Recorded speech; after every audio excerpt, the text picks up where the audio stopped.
크게 외과적 수술, 항암 화학요법, 방사선 치료가 있습니다.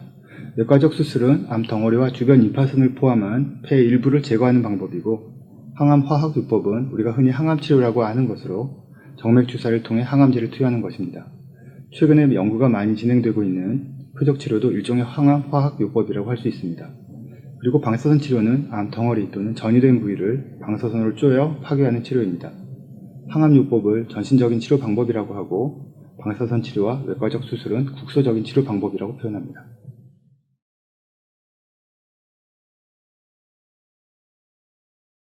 크게 세 가지 기준이 있습니다.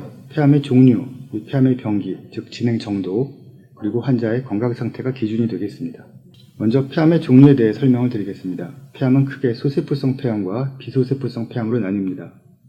소세포성 폐암은 초기 전이가 활발하기 때문에 비교적 작은 크기라도 육안으로 보이지 않는 미세 전이가 이미 이루어져 있다고 생각되기 때문에 수술 치료보다는 전신 항암 치료를 하는 것이 추천이 됩니다. 극히 초기에 소세포성 폐암은 수술을 하는 경우도 있으나 수술의 위험성을 극복하더라도 생존 기간이 의미 있게 연장되지는 않습니다. 그리고 비소세포성 폐암 중에 가장 흔한 서남종의 경우 요즘 연구되는 표적 치료에 수혜를 받을 수 있는 경우가 있습니다.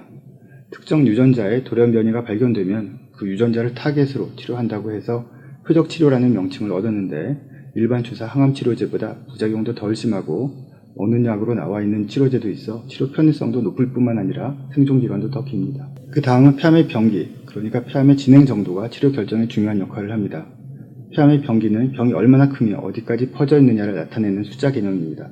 이를 측정하기 위해 흔히 흉부 CT, 전신 양전자 방출 단층 촬영과 자기 공명 영상이 시행되게 됩니다.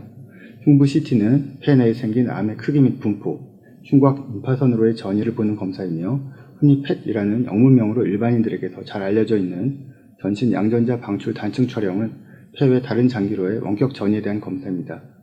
PET 검사는 뇌에 대한 평가가 기술적으로 어렵기 때문에 뇌 전이를 보기 위해서는 뇌 MRI를 추가로 시행하게 됩니다. 이렇게 세 가지 검사를 통해 얻은 병기는 초기라 불리는 1기부터 말기암 4기까지 구분이 되게 됩니다. 폐암 1기는 크기가 작고 임파선 전이, 원격 전이가 없는 초기암을 말하고, 2기는 근처 임파선을 침범한 작은 암 또는 조금 크더라도 임파선 전이가 없는 경우를 의미합니다. 비소세포성 폐암 1기와 2기는 뒤에 말씀드릴 환자의 건강 상태가 나쁘지 않다면 우선적으로 수술적 치료를 고려하게 됩니다.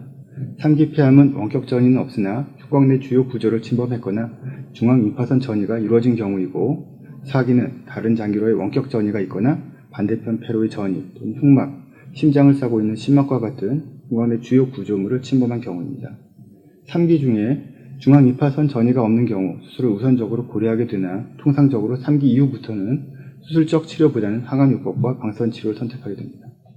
마지막으로 환자의 건강 상태가 치료 결정에 있어 중요한 인자입니다. 아무리 초기 폐암이라고 하더라도 환자의 전신 건강 상태가 따라주지 못하면 어떤 치료도 이겨내지 못할 수 있기 때문입니다. 환자의 나이, 동반 질환이 과거로부터 핵심 인자로 받아들여졌지만 더욱 중요한 것은 일반적인 일상생활 수행 능력과 폐 기능입니다. 먼저 일상생활 수행 능력이란 환자가 일반적인 일과, 즉 아침에 출근하고 마트에 가서 장을 보고 야외 활동 및 가벼운 운동을 하는 등 평균적인 일반인의 일과를 수행할 수 있느냐 하는 것입니다. 이런 일련의 일과를 수행하지 못하고 대부분의 시간을 침대에 누워 있어야 하거나 집 밖으로 나가지 못할 정도의 전신 쇠약이 있는 환자의 경우는 수술 또는 항암 치료, 광범위한 방사선 치료 후 심각한 합병증이 예상되므로 근치적인 치료의 대상이 되기 어렵습니다. 그리고 치료 결정에 있어 환자의 폐 기능이 중요한데요. 이는즉 수술로 폐 일부를 잘라낸 후 남은 폐로 생활을 할 수 있느냐를 측정해야 하는 것입니다. 대부분의 폐암 환자가 흡연력이 있기 때문에 넉넉한 폐 기능을 확보하기는 어렵지만, 낮은 폐 기능은 수술 또는 항암 치료 후 많은 합병증의 위험 요인이 되기도 합니다.